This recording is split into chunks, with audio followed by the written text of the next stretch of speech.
Hello everyone, and welcome to the GWPF's next webinar. We're thrilled to have you join us, and indeed delighted to have another excellent panel of guests to discuss a very important new topic, and that is mathematical models and their role in influencing public policy.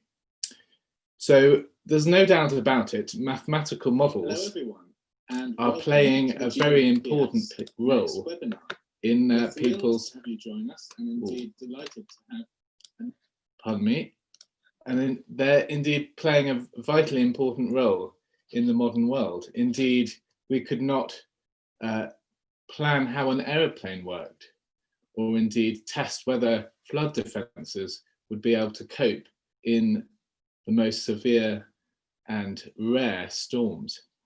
So what models are doing in so many practical examples is helping us translate the findings of theoretical physics, of mathematics, into practical applications. And there are indeed so many positive uses for those. However, the story about modeling isn't all so positive. And indeed, when it starts getting political, that's when we see some of the dangers getting involved. And just if you have some good modeling results, it doesn't mean necessarily that you're going to have some good policies from that. And if you have some bad modeling results, then you'll probably have some even worse policies at the end of that. So we've got to be thinking very carefully about models and how we use them, how they're formulated, and then what we learn from them. And our first guest today to talk about that is Professor Chris Essex. Now, he's a professor and associate chair in the Department of Applied Mathematics at the University of Western Ontario in Canada. And he's the perfect person to talk about this today because he has indeed taught an undergraduate course on the subject of modeling. And he's going to bring that insight to us today. And he indeed co-discovered the entropy production paradox. In plain terms, he's a genius. And we're also very fortunate to have him as the chairman of our academic advisory council here at the GWPF.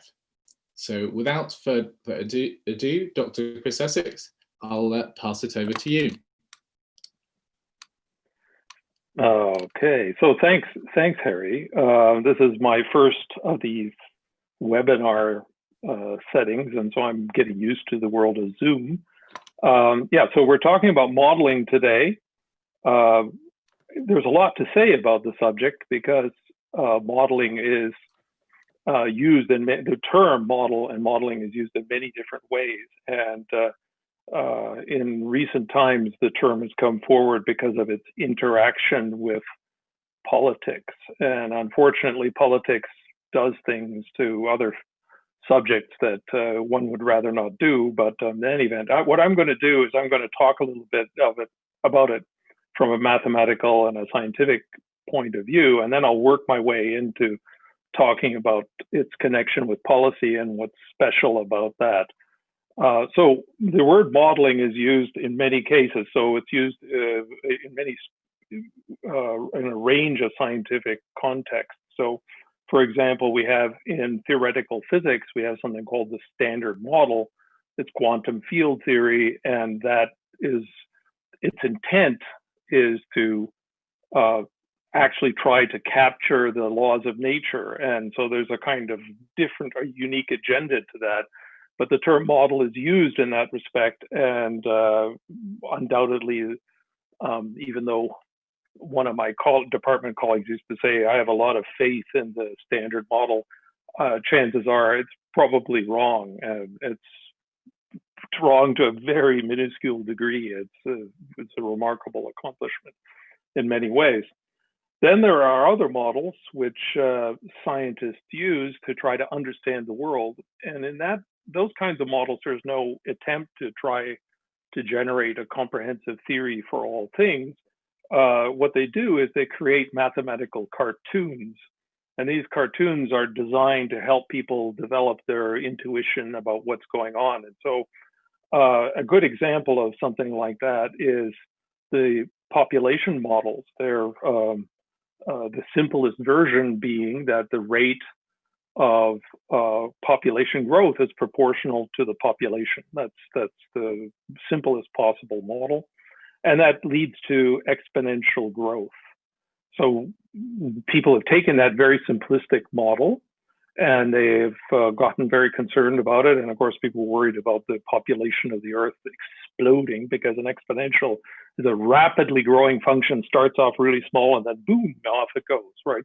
So there was a lot of anxiety about it. There was even a book, I think, called The Population Bomb, because the exponential is like a bomb that takes off like that. But in the real world, exponentials have some kind of limiting principle, and they never go off forever, right? So there's always some process external to the model that limits it. So epidemiologists came up with a simple way to fix that, or population theorists, and you would turn it into a nonlinear differential equation. You put a difference, instead of being proportional to population, it's proportional population times some population minus some kind of fixed value. And this is now a nonlinear differential equation, and it changes the solution. So instead of the population growing exponentially, it still is exponential and grows exponentially, but eventually it starts leveling off. And this kind of curve, it's a rather famous curve, it was referred to as sigmoidal. And it's become very well known as a very effective way to model epidemics and so forth in many cases. So you have the growth and then you have the turnover at the top.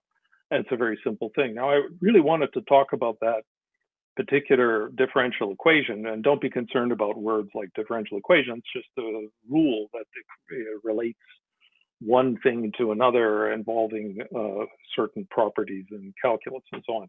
In any event, if you take that differential equation and you want to put it onto a computer, this is a very important thing, is that you discover that you can't. You can't put differential equations onto computers because of the fact that differential equations are continuous, in this case, continuous in time. And the differential equation the computer only has individual values. And so what you have to do is you have to take the differential equation and kind of cut it up into little pieces and then drape it over the individual values that the computer can generate.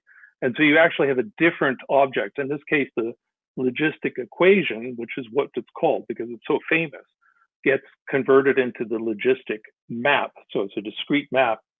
And this discrete map has properties that match the differential equation. That's why we put things on computers. We want to get them as close as we can, the discrete map to the continuous differential equation. But if you push it a little bit, it starts exhibiting completely new behaviors. And of course, it's famous to study for a lot of reasons. But it also pertains to the issue of predictability. And if you take that discrete map and you modify it a little bit and push it into its extreme ends, you can get a situation where you get a value, you perform the operation, you get the next value, perform the operation, get the next value. And what you get is you get a value, and then you do it, and you get the same value, and then you get the same value, and you get the same value, and the same value, and same value. And so it's completely constant, and you can do this all day long until you basically fall asleep. And then at some point, boom, it switches to a new value. And it will go on and on like that. And so people have this idea that because there's this constant behavior, suddenly a jump, that there's some external cause that made that. But there's no external cause. It's a property of the internal dynamics that actually causes that jump.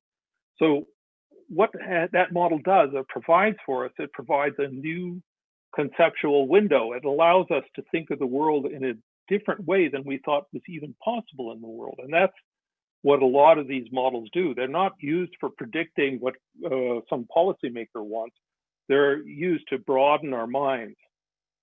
So we have the case of one differential equation, and you can make more complicated models, say of the weather, for example. And for example, if you have one differential equation, you can't get this unpredictability.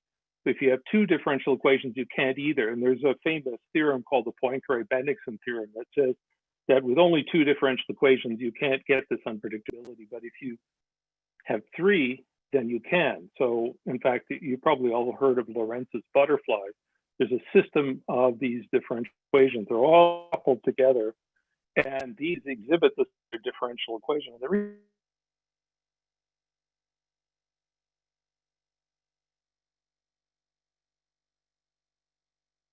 Home, that's not really the point. The point is that you can have a model which has absolutely no value for predicting the future. The Lorenz's equations don't predict anything that's useful for us.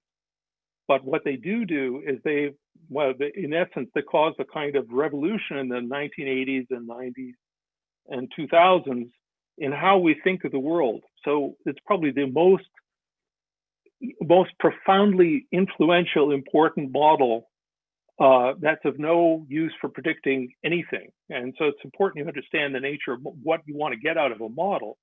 So that's this example. Now, if we push on the population point of view, if you do mathematical biology, you'll find that you work with these kinds of mathematical objects. You have systems of these differential equations talking, for example, about, say, infection, and you'd have a system that could be very complex. You have maybe 10, 20 equations you could have, hopefully smaller, but you can, and they're all coupled together, and you'd have to use a computer to figure out what's going on.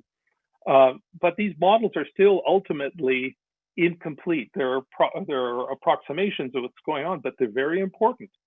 One of the famous cases is the issue of AIDS. Probably you all remember about HIV. Well, in the beginning, people used to think that the HIV virus would just sleep. You'll get the HIV and it would sleep for 10 years and suddenly it would wake up. But there's a guy by Perelman and his team, they used a system of differential equations. They used the data and they put them in, and they were able to figure out that what was going on was that what wasn't what people had thought. The HIV wasn't sleeping, it was ferociously active, and the body's immune system was suppressing this activity and keeping the virus numbers really low. But eventually it just became overwhelmed, and then that's what would happen. So it's a completely different picture. And so in essence, there was a confusion that existed in people's thinking that a small number would correspond to a small rate, a small activity. And this system of models proved that wasn't the case. So this has nothing to do with prediction of the future, but this led to multi-drug treatments, full spectrum treatments that save many lives. So it's important to understand that models have this important utility, which doesn't involve just predicting the future and so on. Now, if we want to get into things like climate models, we have a kind of a different creature. Originally, climate models also are based on kind of cartoons, and they're sort of quasi-empirical cartoons. And if you use these models in such a way that you're trying to answer scientific questions, like the ones that I kind of have sketched out, there's some value to them. The problem comes in is when you start trying to use them for policy purposes, and you're trying to forecast with them the way you would with meteorological models, then you're in a very different world, because the questions that are being asked or answered apparently are policy questions. And this is something that has to be kept separate in people's minds. There's the scientific world and there's the political world. And unfortunately, what happens in the use of these policy questions applied to these models is it tends to paralyze the field. The field becomes locked into the need to provide answers to the policy people, which then stops questions being answered or asked, particularly about the nature of the science. And the concern is always how does that play into the policy issues? And I think that ends up distorting both things. The science becomes distorted and the politics becomes, well, it's always distorted, but it becomes distorted in its own way. So there's a range of issues here, and ultimately these modeling issues are well, models are basically cartoons, and they're not something that should be treated like commandments engraved in stone. They are wobbly, wonky things, and the people who use them for making policy decisions have to start asking questions about what the weakness is in these models. So, for example, we recently had a big discussion about a certain model in connection with virology recently, and everyone's now saying, oh, the model's really bad. Well, models are often bad in some respects. The question is, what do they actually do? And if you, for instance, were to ask certain questions, if you're going to do an epidemiology type question, you know that there are going to be exponentials in there. And you can easily ask, if you tweak some parameter this way or that way, how much does it change the outcome? And I think in this case, it turns out it changes things a lot. And that would be something that policymakers should be immediately cautious about. But as you know, that's not how things work. Okay, that's all I have for my opening remarks.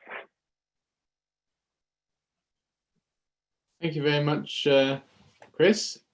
Right, in a slight change to how we have done things in previous webinars, rather than me question Chris individually, we're going to have each panelist in turn, and then we're going to come back at the end and try and have as many questions from the audience as possible. So I'm going to introduce our next guest, which is Professor Gordon Hughes. Now, I thought it would be very important to have an economist with us today, because so often the applications of science in policy terms don't always work out as perhaps scientists or even politicians themselves had first anticipated. And understanding how markets work, how economies work, is often so important to be able to have a sense of what makes good sense in practice. And we've got a very eminent economist with us to discuss mathematical models. He's an emeritus professor of economics at the University of Edinburgh, and indeed he worked with the World Bank for many years, working with them on energy and the environment, and was responsible for influencing many of their important environmental policies. So Dr. Gordon Hughes, thank you very much for joining us, and I will hand it over to you for your remarks.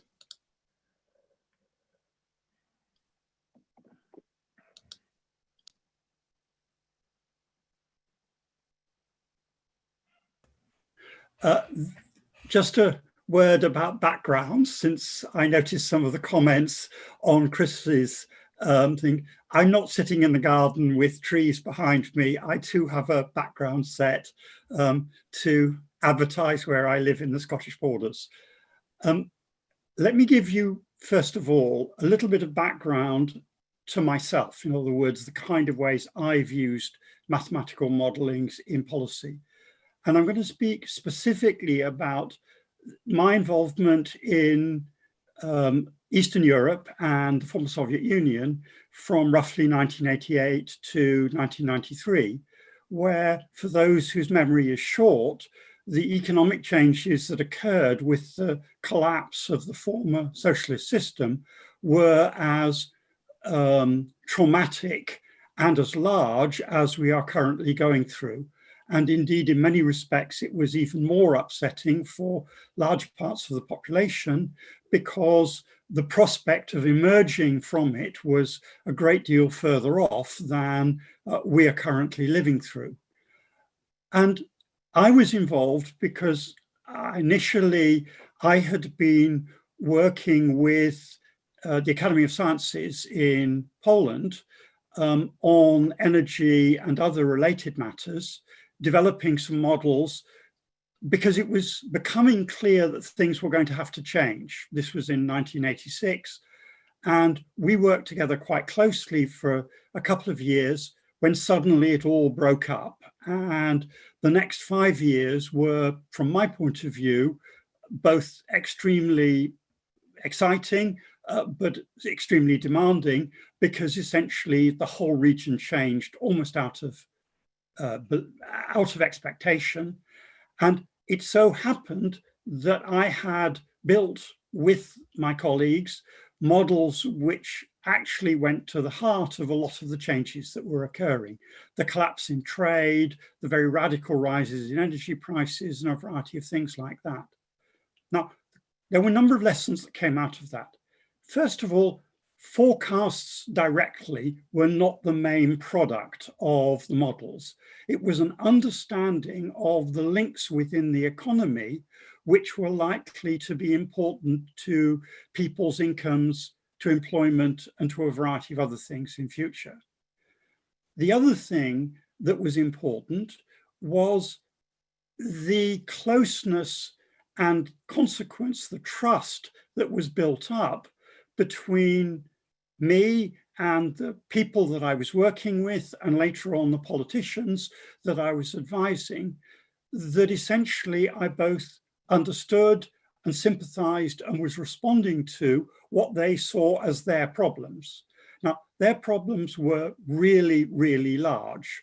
And in some of their cases, they understood that the trauma of the change was that their period as political players was likely to be short, simply because people who are in the middle of these kinds of changes rarely survive long.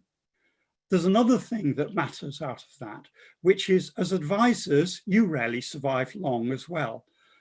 One of the things about history is that the advisor to the king is an easy target to be blamed for things going wrong.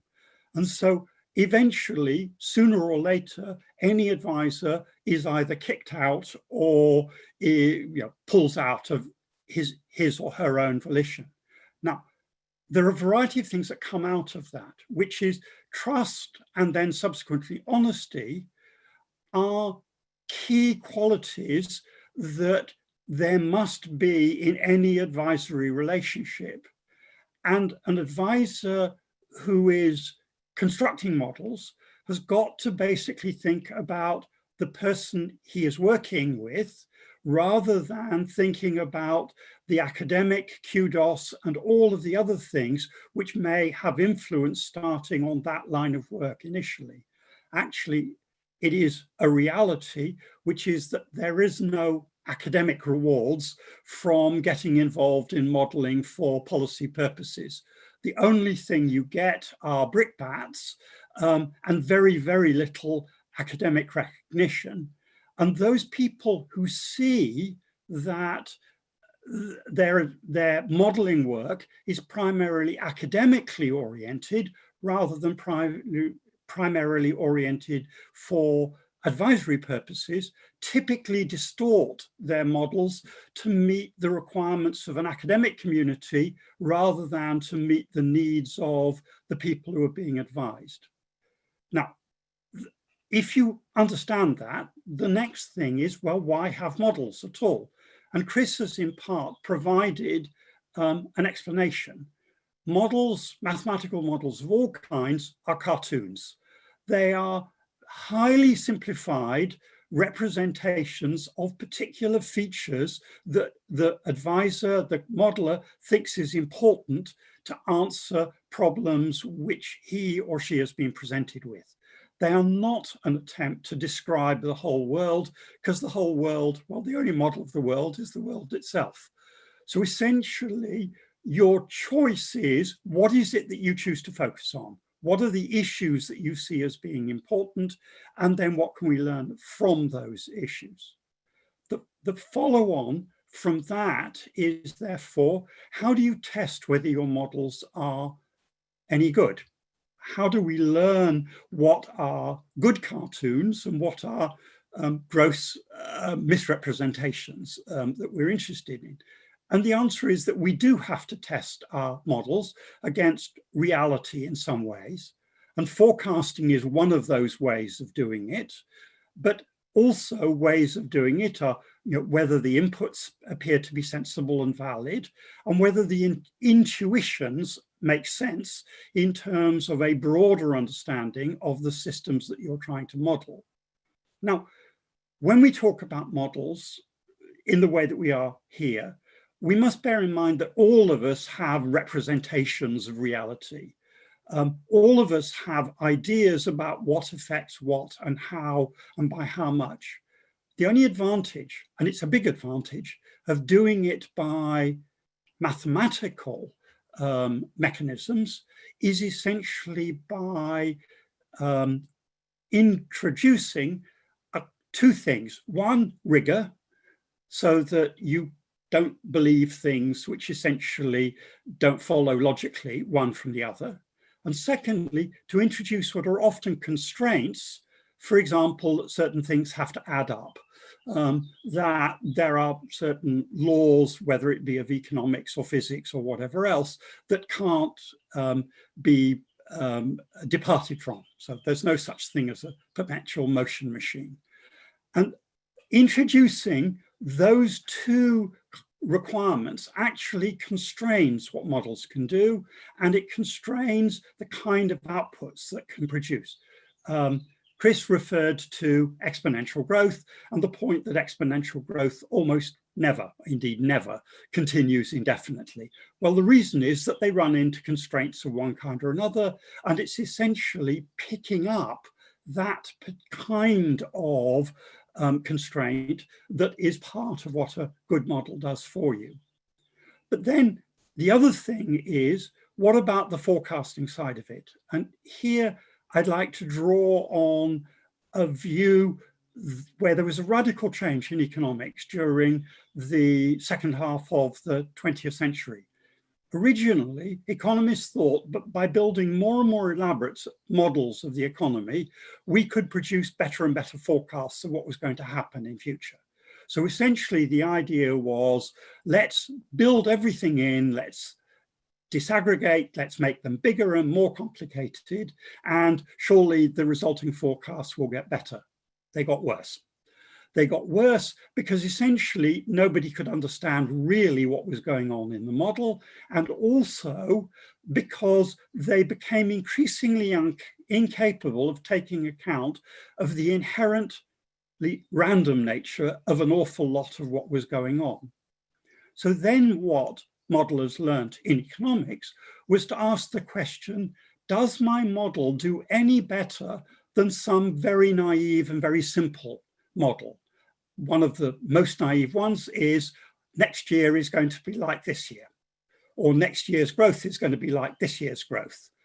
And essentially those are, in the jargon, time series models of a very simple kind. And the question is, do they do any better than, does your model do any better than a very simple naive model? The answer that economists found mostly was no, they didn't. Now, one of the standard thing against economic models was they never predict the next recession. That's actually unfair.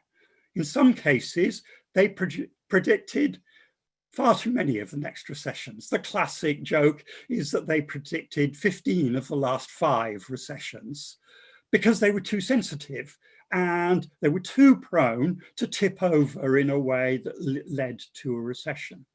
The problem is there's a very fine line, and that's in a sense Chris's fine line about chaos, where something is stable, too stable, and then too unstable in terms of the way in which it behaves. And all of that is telling us that as we get more and more complicated in the way we try and model, the less we understand about what it is that's really driving the key things that we're interested in. So ultimately, when modelers constructed those kind of models, they looked at them and they said, do we believe it?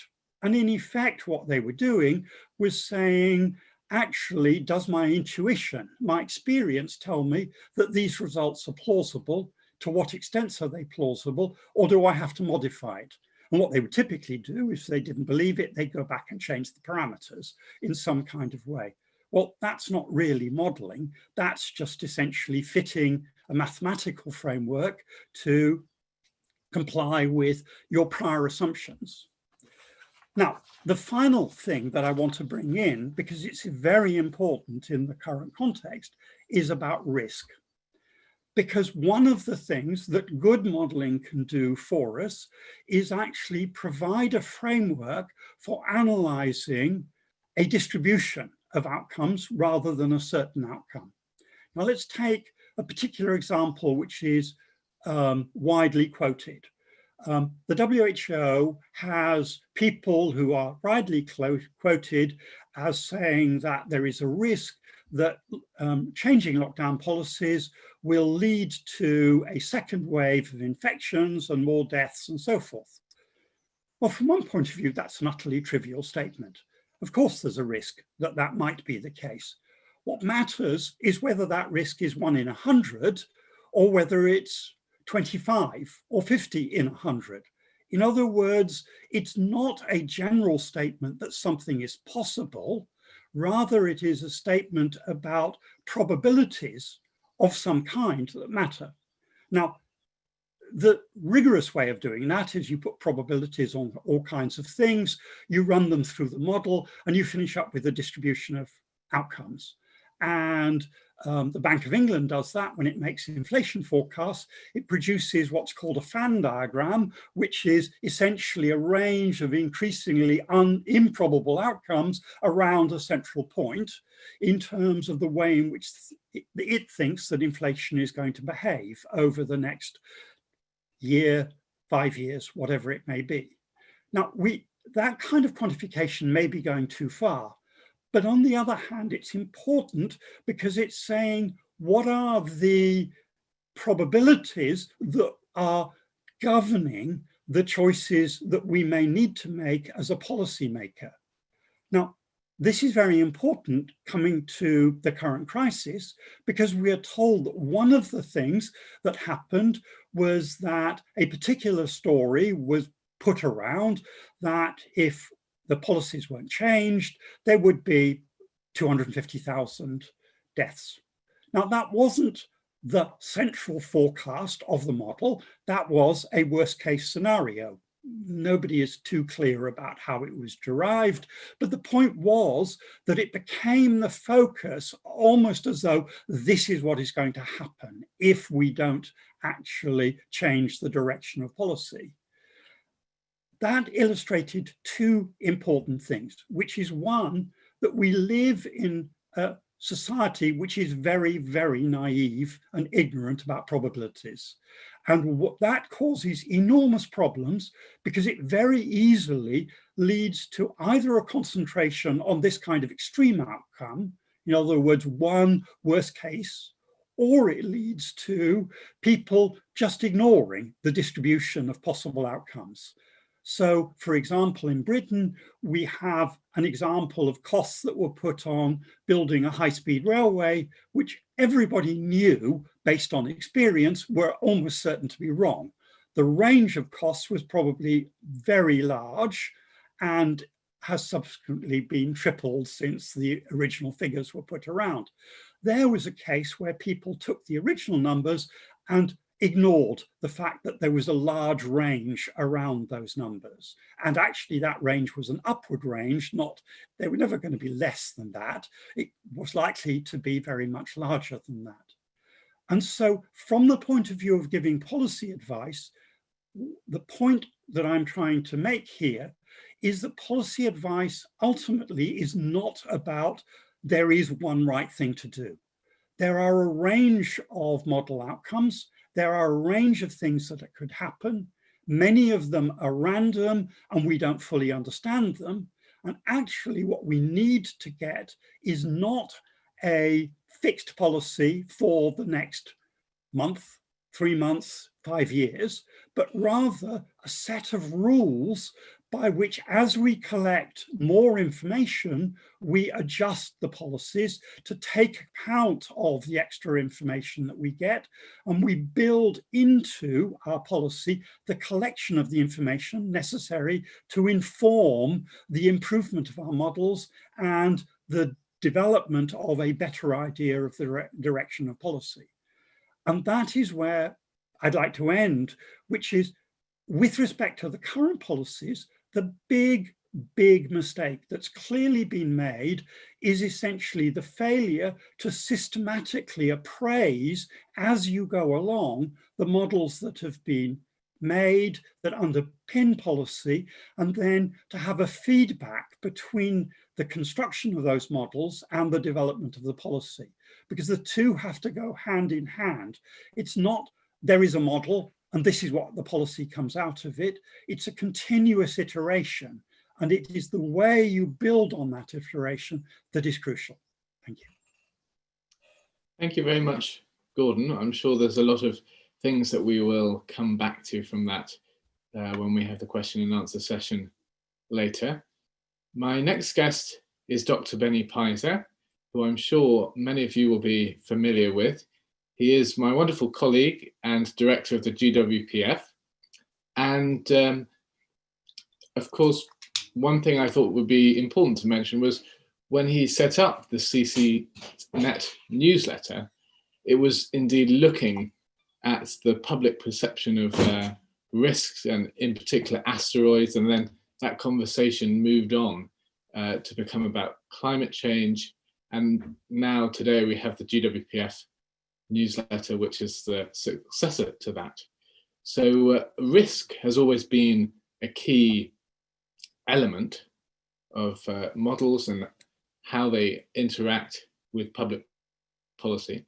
And I thought Benny would be the perfect person to give us now this more political context to how governments around the world have been interacting with models, particularly in climate. Benny, over to you. Thanks, Harry. So I don't intend to discuss the COVID-19 models and the discussion about the models. I also don't intend to discuss the rights and wrongs about the lockdown, whether it was the right decision or not.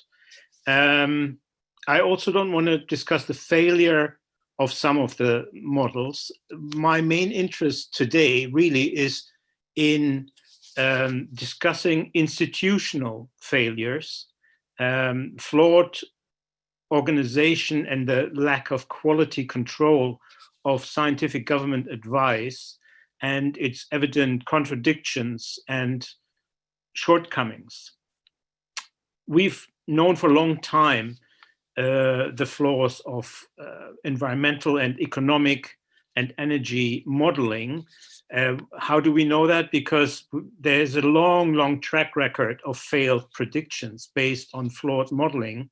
The Club of Rome with their doomsday predictions, the failure of the population bomb scare, the peak oil models failing to anticipate the shale revolution, the failure of the economic and statistical risk forecasting models that played quite a significant role in the financial crisis in 2009, and perhaps, who knows, the perhaps biggest risk modeling failure with the models of the COVID-19 crisis.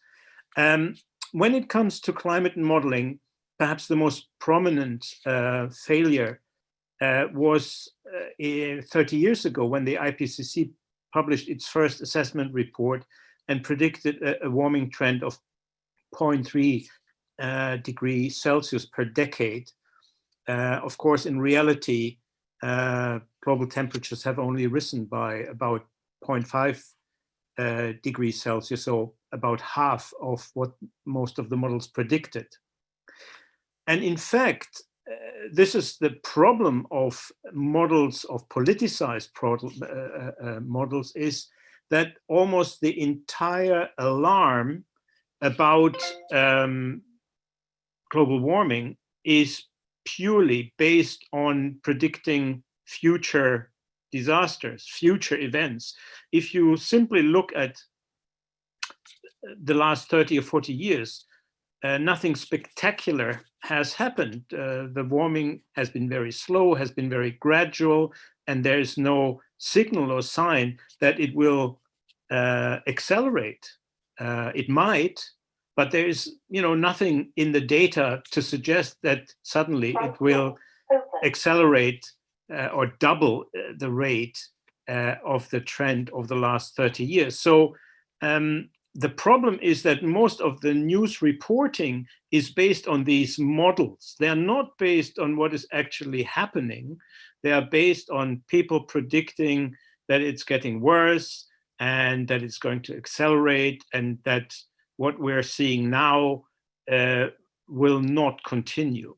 So we know there's a track record of failed modeling, which raises the question why scientists and governments and the general public continue to accept these kind of worst case doomsday modeling, unchallenged, uncritical, why the news media is falling for these predictions, oblivious of all the failed modeling exercises.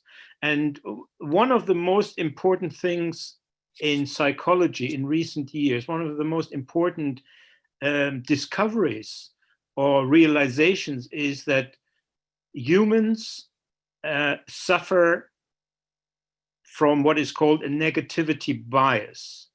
This is a very important new acknowledgement of our human nature, in that negative information and threatening information is much more powerful than any positive or reassuring information. It's not as if we are rational beings who weigh up the positive and the negative, the pros and the cons. We don't do that by and large. We are much more focused on the negative than on the positive. And so any negative information, any negative news, any negative modeling will draw much more attention and will actually cause a very deep psychological response. And this is not something, when we criticize people from being alarmist, that's very often not because they do that intentionally, but it is part of human nature of misreading information because the negative is so overpowering. But this negativity bias, which has a deep and lasting impact on human judgment, on modeling, on policy making, is something relatively new. And I personally think is one of the reasons why we've seen this, what I regard as extreme overreaction to a disease that is severe, that is certainly very genuine, but which is perceived as a risk much, much more significant than it actually is. So when the government scientific advisors, the SAGE group, when they modeled the health risk of COVID-19, they didn't take into consideration, and that was one of the criticisms by critics, the kind of health and economic risk of lockdown. They only looked at the risk of the virus and not the risk and the health risk and economic risk of the policies adopted, the lockdown policies. But including economists into a scientific advisory group in itself wouldn't have solved that problem at all, because most economists are just as crazy about modeling as scientists, and many economists are just as naive when it comes to modeling. Just to give you an example, I recently read that a new study by US economists suggested that the lockdown measures saved the US economy up to $8 trillion in saved lives. And how did they manage to come up with this huge benefit of lockdown? They used the infamous Imperial College model and said, well, the lockdown has saved 1.7 million people, and you calculate the saving 1.7 million people, and you come to 8 trillion saved to the economy. But in contrast to this model world of modelers, in the cold reality of the real world, there are now a growing number of people claiming that the lockdown might actually cause more deaths overall than the virus itself. Now, of course, the jury is still out on this because the worst consequences of the lockdown are still ahead of us, and we don't know just how deep the economic crisis we're facing will be, how many million people in the UK and worldwide will become unemployed. Modelers at McKinsey, the consultancy, for instance, they estimate that up to 60 million people in Europe are at risk of losing their jobs in Europe alone. And we know in the US, I think 40 million people already have been made unemployed. So there is this looming economic disaster. No one, obviously, as I said, when these policies were adopted, took into consideration what the impact of the policies they recommended would be. So in short, this crisis has, in my view, caused the biggest economic and scientific crisis, at least since the end of the Second World War. And I personally think there will be very important lessons to be learned as a result of this crisis, not least in the way governments organize scientific advice. There are growing calls to provide governments with a broader spectrum, perhaps a full spectrum of advice, and not just a narrow group of people that the advice very often given is too narrow. We obviously have now a competitive scientific advisory group led by Sir David King. And interestingly enough, they today warned that the policies of the government to open schools on the 1st of June is unsafe. They couldn't rule out that people could get infected, of course, as Gordon just said. Of course, you cannot rule out anything. The question is just how big the risk is. But we have now competing scientific advisory groups, and that in itself isn't bad, but they are adversarial rather than collegial, and it might be much wiser for governments to have competing scientific advisors and advisory groups in the tent and providing them with a full spectrum of advice. That in itself will be contentious because the scientific organizations around the world, unfortunately, have portrayed in recent years the way science is organized as one of consensus versus dissent, as if science is based mainly on, majority view, and anyone who falls into the group of dissenting voices shouldn't be heard. That is not how science progresses. So I think it is very important that we realize that as long as scientific advice is narrow, isn't challenged, and isn't scrutinized, there will always be the problem of getting it wrong and making big mistakes. So I personally have been advocating the introduction of institutional red teams. The military does that habitually. Obviously, they want to find the loopholes, they want to find the flaws in their own models, in their own strategy.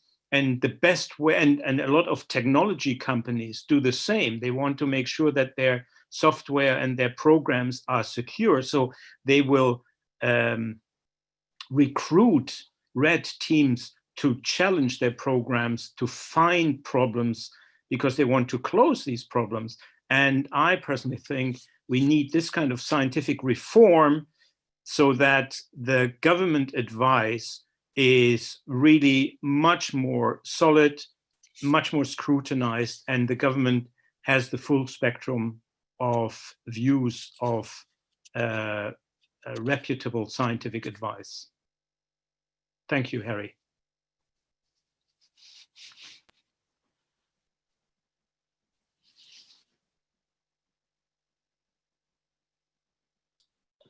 Thank you very much, Benny. I will just unmute everyone now, and we will enter into a Q&A session. We've had lots of interactions from people following in, and I've been seeing that the chat has been very active. So thank you all for engaging with this discussion.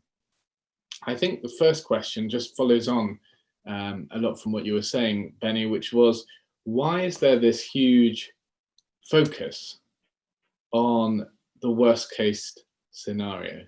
And I mean, if I might just offer my own comment, I think we've seen a narrowness of focus in that we've seen Neil Ferguson's model, regardless, even if he was correct, we're looking at deaths from a disease, but we've seen there's so many other consequences of lockdowns that needed to be considered and perhaps weren't considered in the initial moments when they were devising the policy. And we see in climate policy, we see climate scientists shouting, here's a big risk, it needs to be controlled. And there isn't on their mindset whatsoever, well, what might be the unintended consequences of those policies. So there's a need to be broad, but there's also a need to actually answer specific questions. You can't be endlessly broad because that would just sort of leave you nowhere whatsoever. So how do politicians and scientists balance that need to be more specific and to have a broader balancing of the risks? So Benny, would you like to pick up on that first?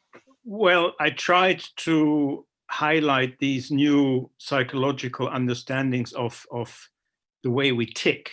And unfortunately, I mean, you could ask, why is there so much negative news on television and in the newspapers? The reality is that we are much more alert and much more anxious about potential risks, and that we believe risk mongers more than rose-tinted optimists.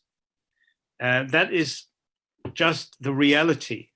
And it is very, very difficult to change that mindset extremely, and in a crisis and in a situation of mass hysteria where the media screams at you 24/7 and shouts at the ministers, you have to do more, you have to be stricter, you have to lock down, and you don't allow people out. And in a climate of mass hysteria, it's almost impossible to weigh up in a rational manner the pros and the cons, the costs and the benefits. It's very, very difficult. So we have to accept that this is not just a political game by people who are using fear as a weapon. That happens as well.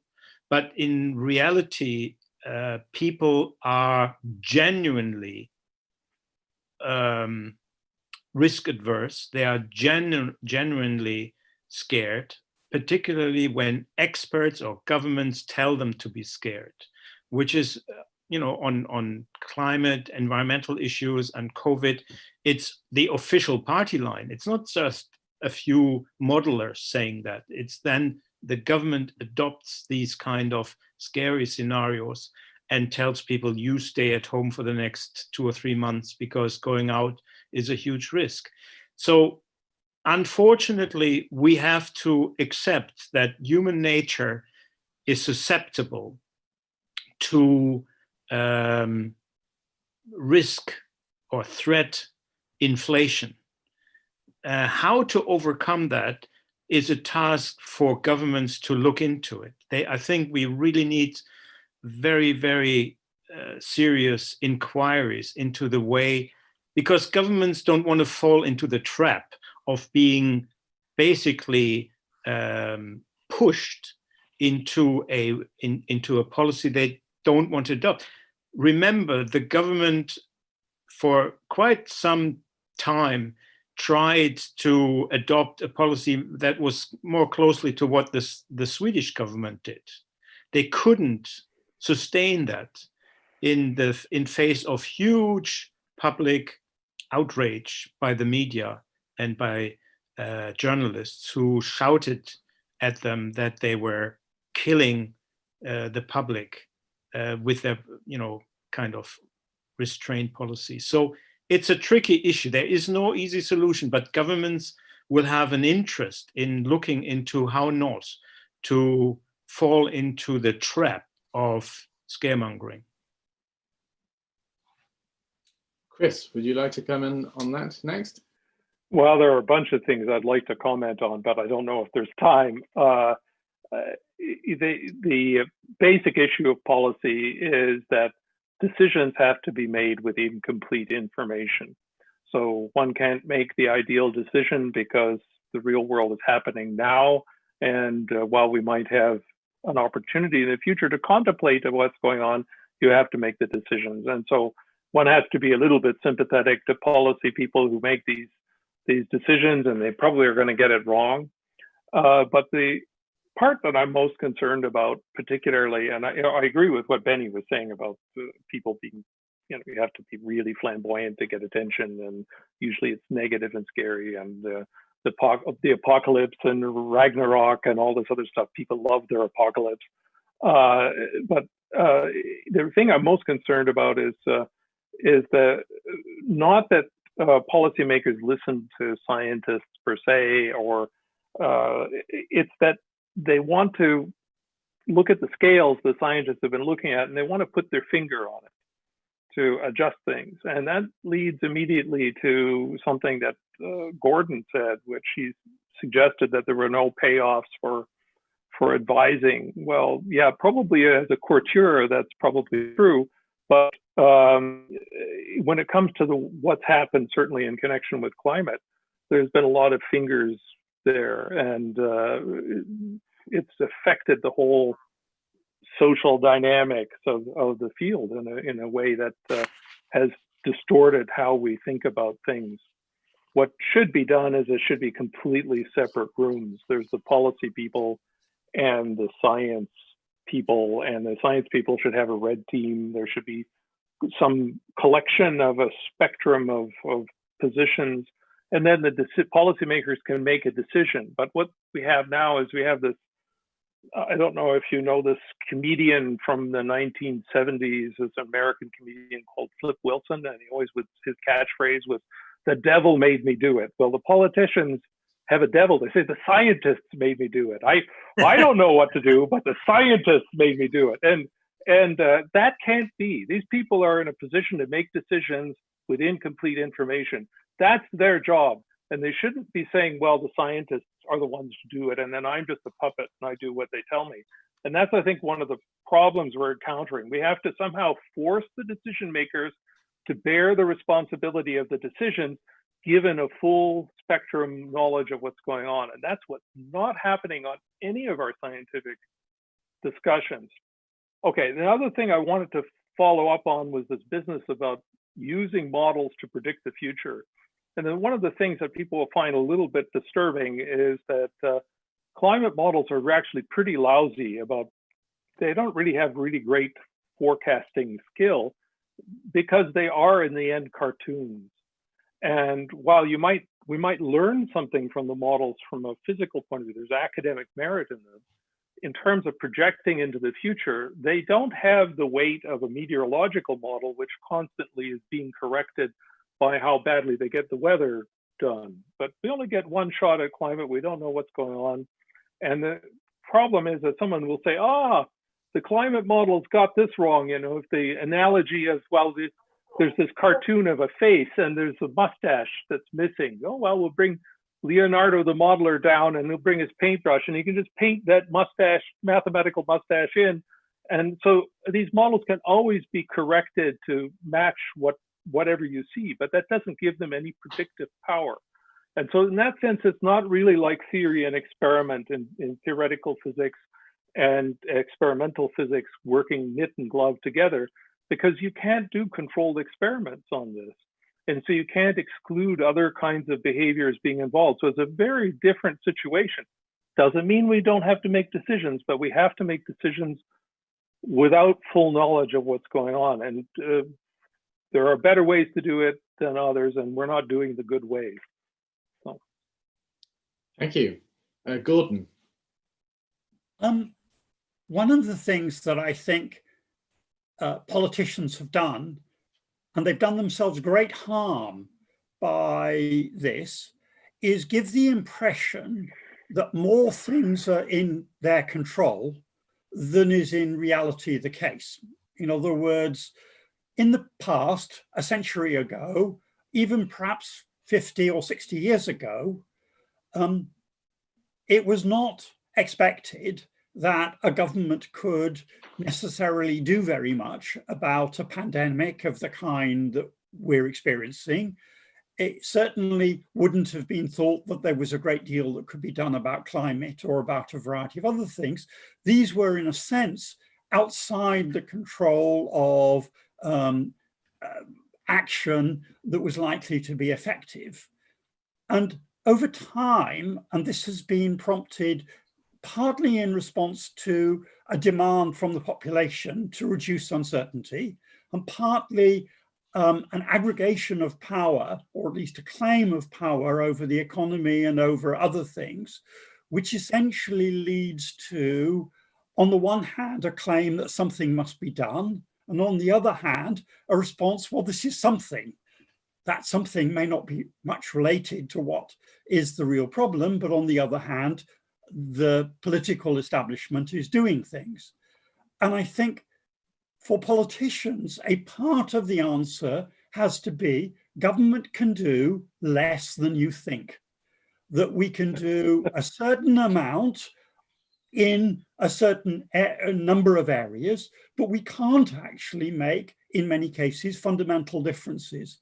And when we can make fundamental differences, they may be actually catastrophic. In other words, the only tools available to us may be worse than the disease that we're trying to deal with. And that, in a sense, is a lesson that economists actually learnt surprisingly early, because there was a whole doctrine of the idea of Keynesian management of economies in the 1960s and the 1970s, when essentially politicians got the idea that they could fine-tune employment by raising public expenditure or by changing interest rates. And then gradually it stopped working. And it stopped working partly because the underlying economies changed, and partly because other things changed in response to those interventions. And economists reached the stage at which they wondered whether really it was possible in a long-term sense to change anything fundamental. Now, the people are very reluctant to reach that conclusion, and it's still heatedly debated, but we are aware on the limitations on what actually can be done. And in part what is needed, and this is whether it be pandemics or climate or whatever, is a greater modesty on the part of both governments and the people who put claims on them about what can actually be achieved in any useful way. And that if things can be achieved, they can typically only be achieved over a relatively long period of time by essentially setting the context, the framework, rather than necessarily, treating the economy or the population's health as a car that can be steered in some rather conscious way over time. And the implication of that is essentially profound in terms of our relationship with the political world, as well as the political world's relationship with the rest of us. And that comes back to what I was saying about risk, which is there are all kinds of things that are really outside the control of the political or governmental establishment. The truth of the matter is, put aside, we've got a pandemic. The pandemic isn't particularly bad. It's about average for pandemics if you look over a period of a couple of 100 years. And there are actually a whole lot of other risks which in natural hazard terms are considerably worse. Earthquakes. To take a very simple example, the death toll from the Boxing Day tsunami in, 2004, I don't remember the exact year, was greater than the death toll around at least Asia and most of the world. Now, that was a purely fortuitous event completely outside the control of governments. We could have done something to mitigate its impact in advance, but the point is that the world isn't a certain place, and we really need to learn to live with the uncertainty that is inherent in the world and find ways of coping with that, rather than simply demanding that essentially governments spend all of their time either responding or indeed preventing things that probably they can do not very much about. Thank you, Gordon. Our next question is looking at whether governments are saying follow the science because they're not confident in themselves and they don't have the courage of their convictions to follow their own policies and to analyze the evidence themselves? Or is it instead the problem that politicians are determining what the evidence is and having too much confidence about knowing that? So Chris, do you want to come in on that first? Yeah, well, I have a lot to say about these things. Certainly when it comes to the science, I love it. It's really almost a single word now. It's not the science, but the science, right? So maybe hyphenated, but I don't know what they're following when they say they're following the science. I have no idea. Most of the time, being scientific is being skeptical about the science, right? I mean, that's the scientific mind. And when I hear people saying, oh, I don't believe these models and I don't believe these experts, man, I like that, because that's exactly what scientists are supposed to do, right? So even though I'm officially an expert, I'm quite happy if people are skeptical. That's what you're supposed to do when you're thinking scientifically. It's different than political thinking. So in many respects, these kinds of political ideas about consensus and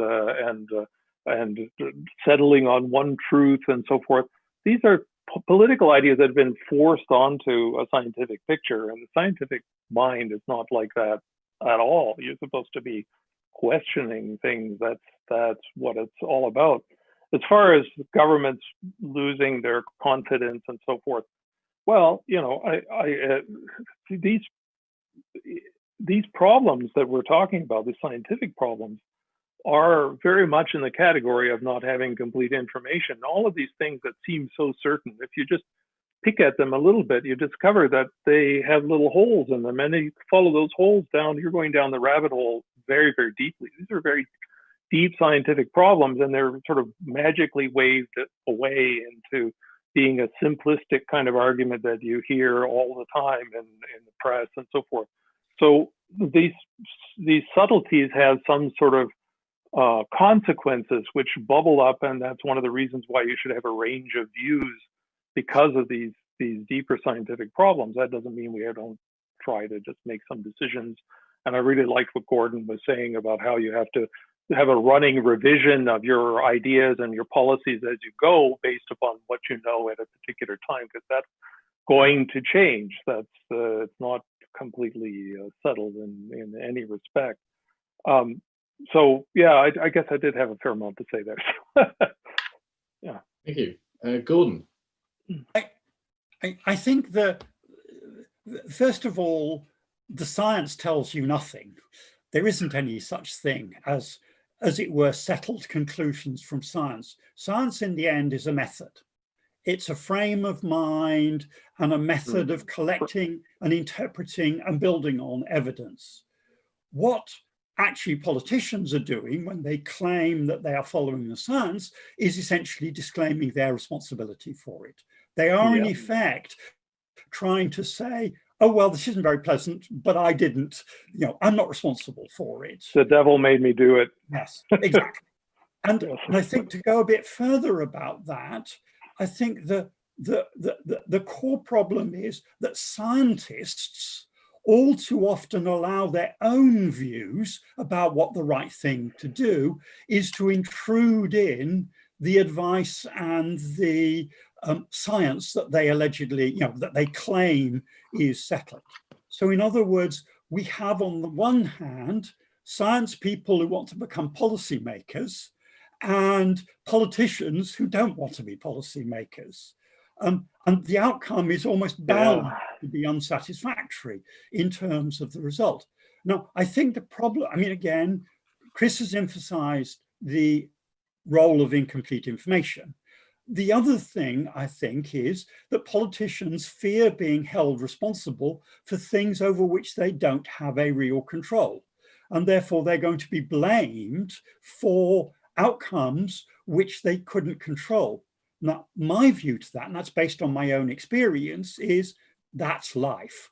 In other words, that essentially, as I said about my experience in Russia, when it came down to it, none of the politicians survived as significant political forces after the events, because they inevitably did get blamed for it, just as we as advisors got blamed for it and still are blamed for it. But the problem is that you just have to live with that and do the things that seem right on the evidence that is available and stop, as it were, trying to protect your future career. And I think the trouble is no politician is going to ever find it easy to do that and to reconcile themselves, as they should. I mean, the group of politicians in the UK and so forth, I mean, in my view, their careers are over. I mean, you know, there is no way out of having had to take the steps they did, whether they were right or wrong. Ultimately, they're going to be blamed for it and they won't recover from that. And the problem is, once you've accepted that and can live with it, then you get on doing with what seems the best thing to do, subject to the best advice, and you don't worry about defending yourself all of the time. Thank you. Benny. Yeah, I'm afraid I think it's much worse with both scientists, the scientific organizations, and governments. The scientists in many ways have only to blame themselves for becoming far too political, far too much campaigning.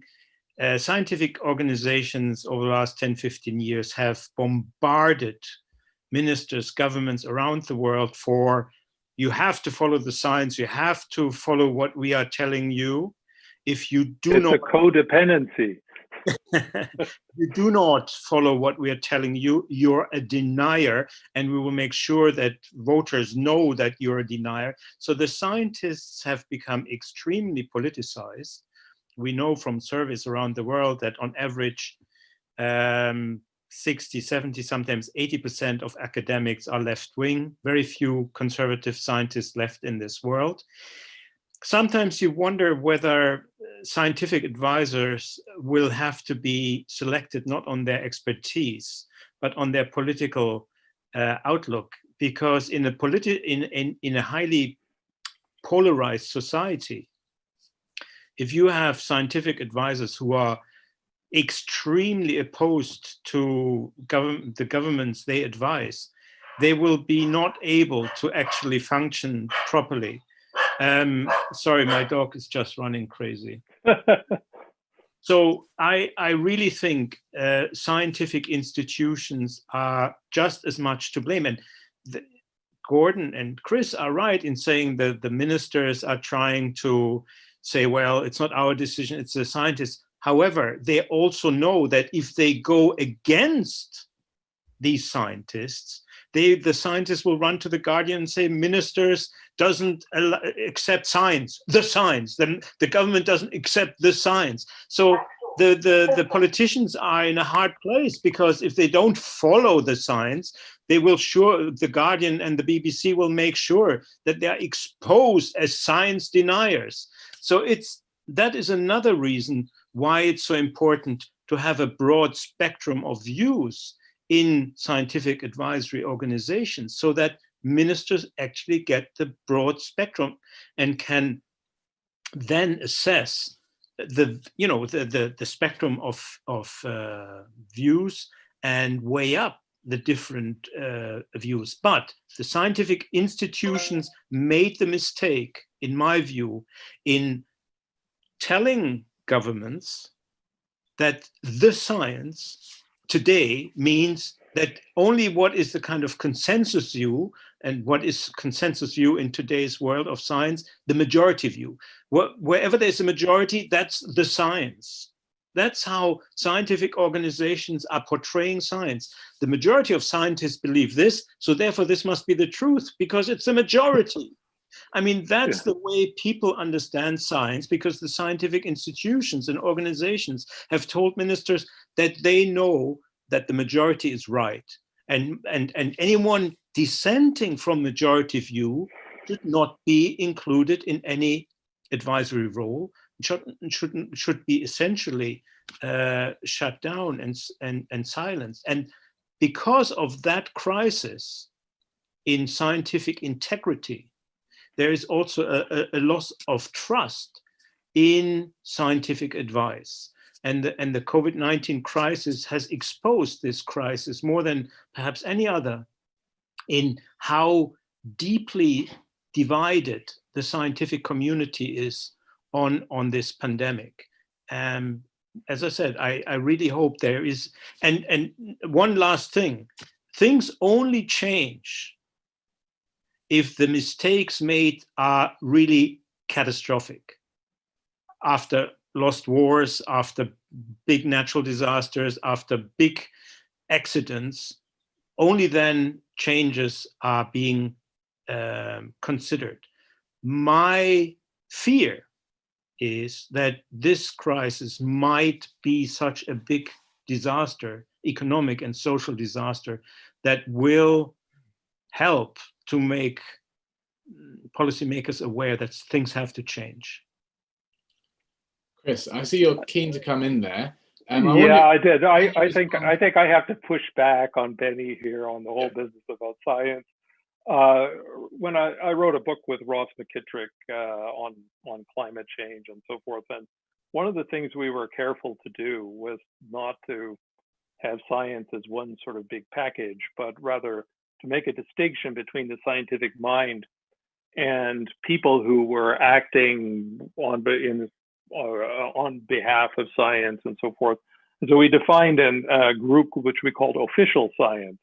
And Benny is completely right about official science. I think they're the ones who are defining the science, and they include major scientific bodies, journal editors, and science advisors, and so on. They have a certain kind of point of view.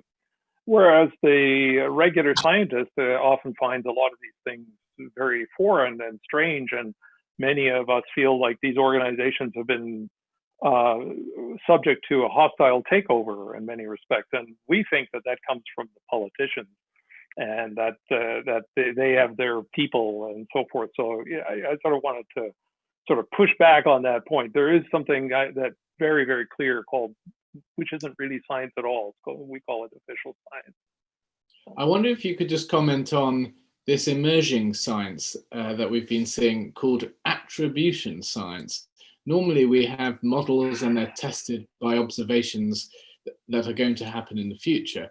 With attribution science, it seems to be the other way around. We seem to be assuming the models and then seeing how well the observations have fitted with our assumptions. So, well, yeah, I mean, the problem with, as I said, with models is they can be made, because they're cartoons, fundamentally, they can be made to fit anything. I mean, so in many respects, even a very sophisticated climate model for something simplistic like a time series for some average temperature field is just a curve fitting. And so you can, everything that goes with that, you can just fit the curve. And if you want to tweak in the bowels of the model, you can get pretty much anything you want. I mean, fortunately, I don't think serious modelers really do that, but there's no real problem with it because these are empirically based, and you have to understand that when someone who's a theoretical physicist calls something empirical, that's not the height of rigor, which is, of course, what economists think. They will say empirical. Well, that's really rigorous, but it's more of a statement of contempt that it's empirical. So it's empirically based. So that means that there's all kinds of straight lines through a bunch of noisy data, and you have no idea that in the future that straight line might bend or something like that. So you now have to put a different cartoon in there. So yeah, that's my comment on that point. Thank you.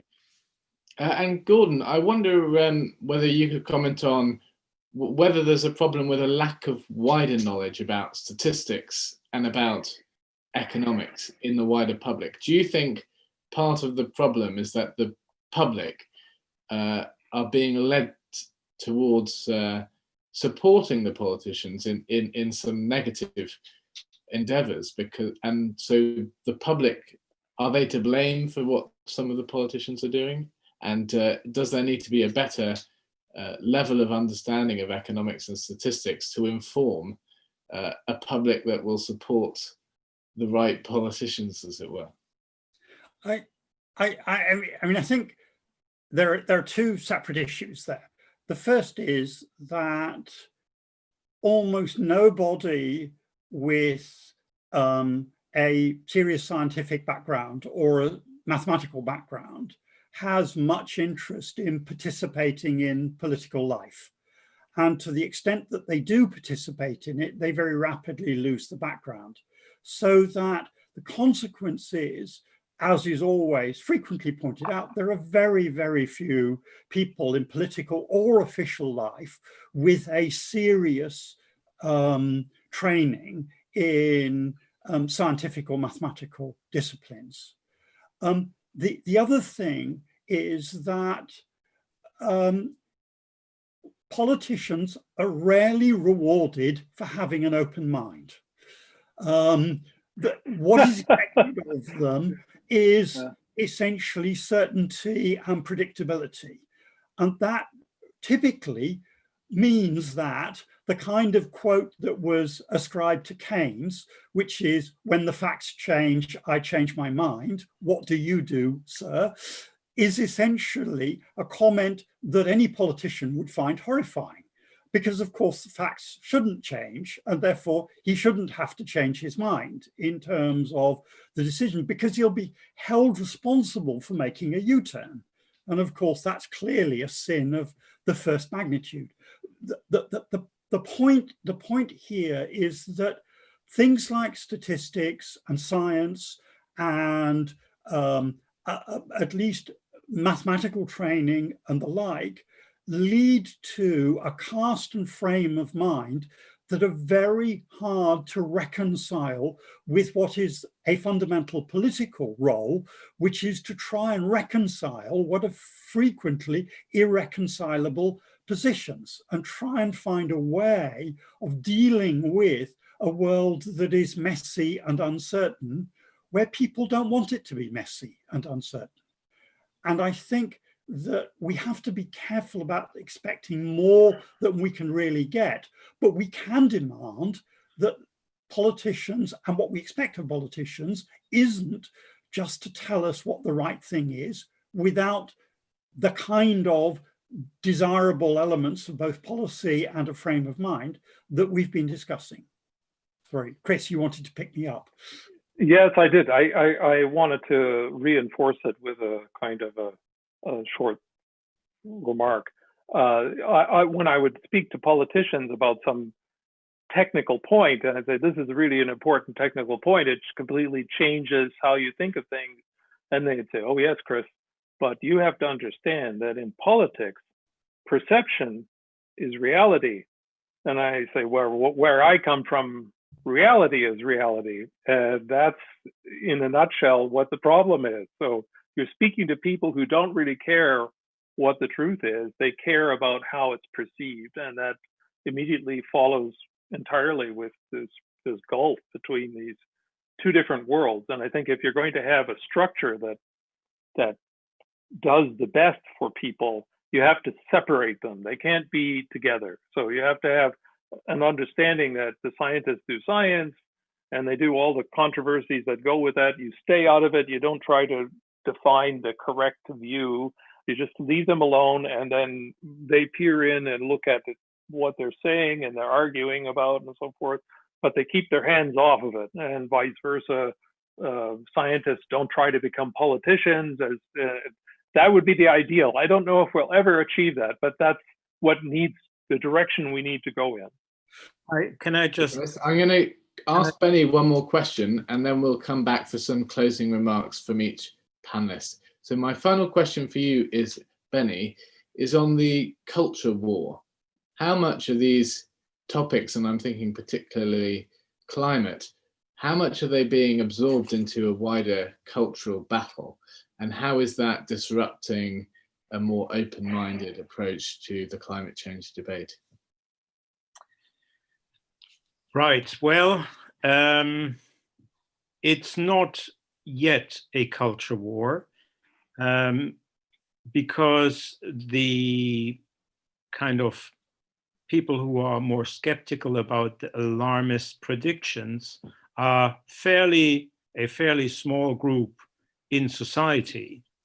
Where it can become or turn into some kind of clash, cultural, political, is when people will be impoverished or fear to be impoverished as a result of the policies being adopted. And let me just come back to what Chris just said, this kind of, the scientists should do the science, the policymakers should do the policy. That only works in a world where scientists don't believe they have to save the planet. The problem we are facing, and that is in a way similar to the pandemic, once scientists believe that they have a kind of secret knowledge that is important to save the planet, they will do everything and anything to lobby and to campaign and to protest. Governments, ministers, politicians, they will attack them until they accept their view that they are right, and only they are right, because they are the ones who want to save the planet. That is the problem we're facing. We're facing an almost apocalyptic movement that believes that they have the truth, and that truth has to be adopted globally by governments, because otherwise we face extinction. That is part of the problem why scientists have become activists, why they've no longer accepting this, we are scientists. They are saviors. They are people who, they have a messianic kind of mentality. They think that politicians are dangerous because they are not following the science.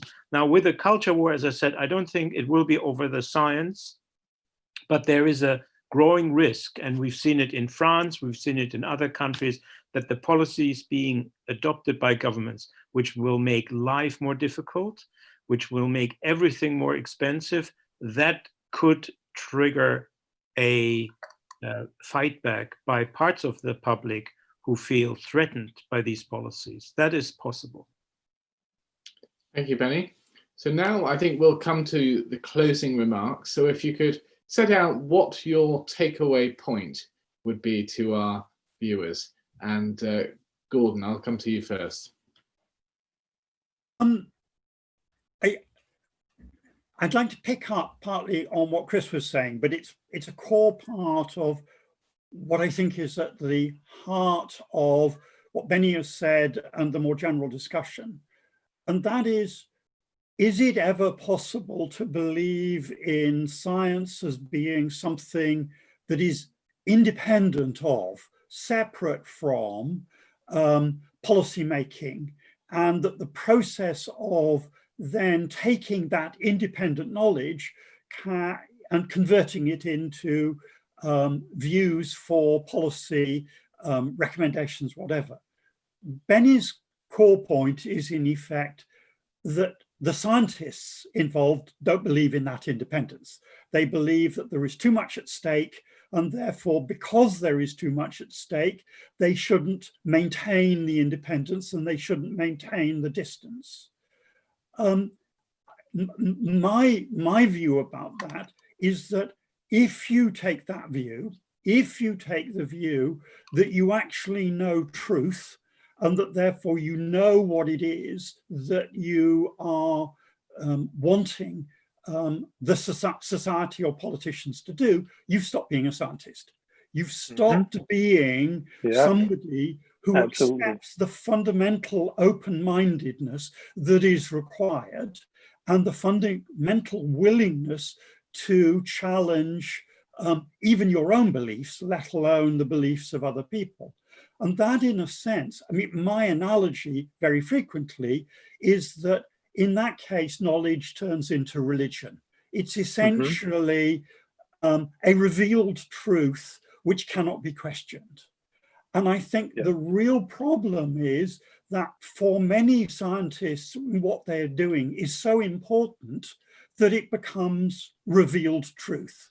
And that in doing so, they are throwing away the thing that is absolutely essential about the scientific method and the value of the scientific method, which is that it is independent of the immediate concerns, whether it be of governments or politics and whatever. And then the final element to that is that we have to learn to live better with uncertainty.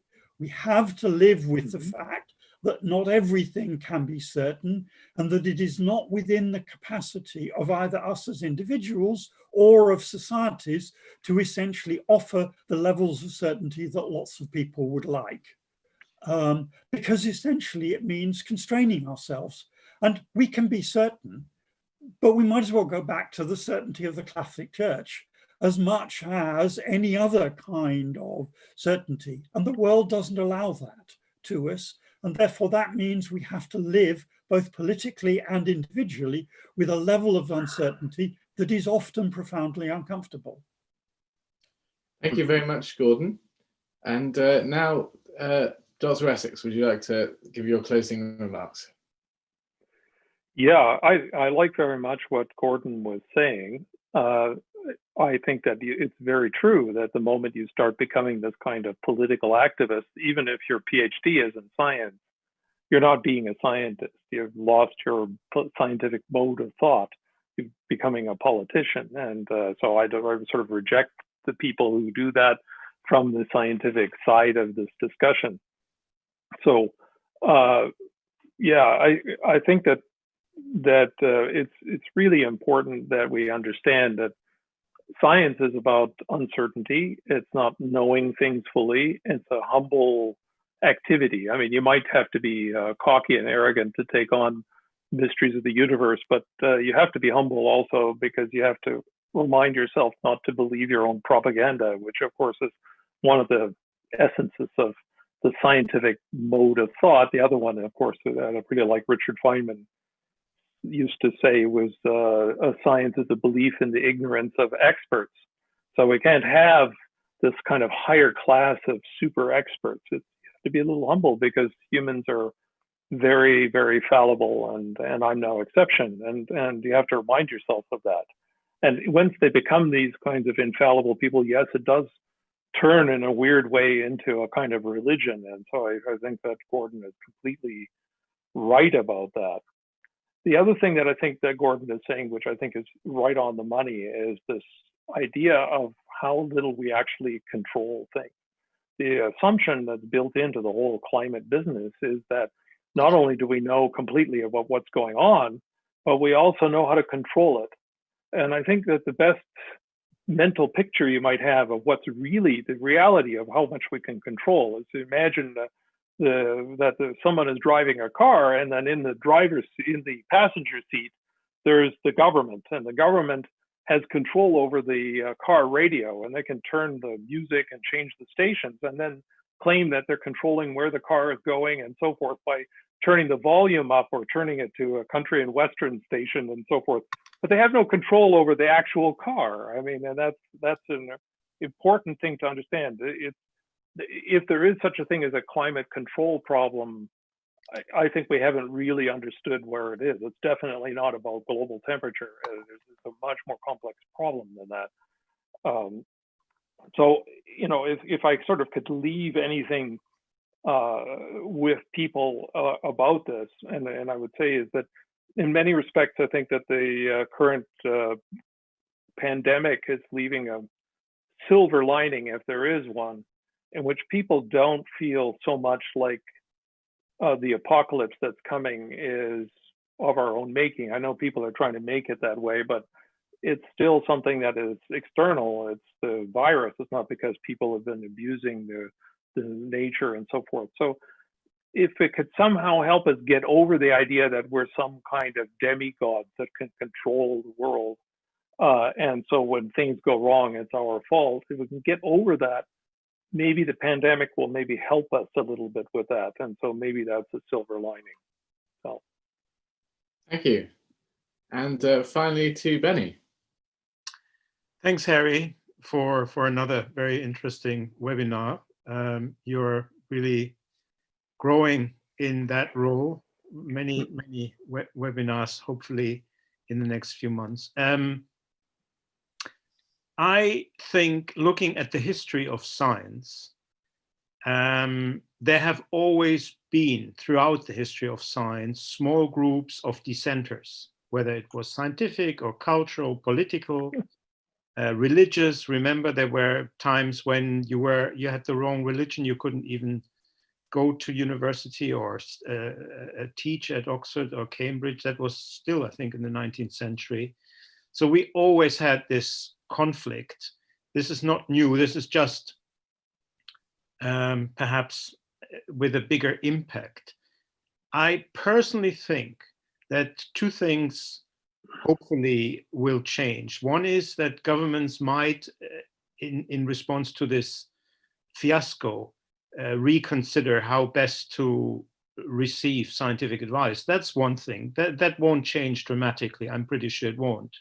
But much more importantly, I think there is now a growing need for independent scientists, for scientists who are allowed to work independently without the peer pressure of university administrators or scientific organizations.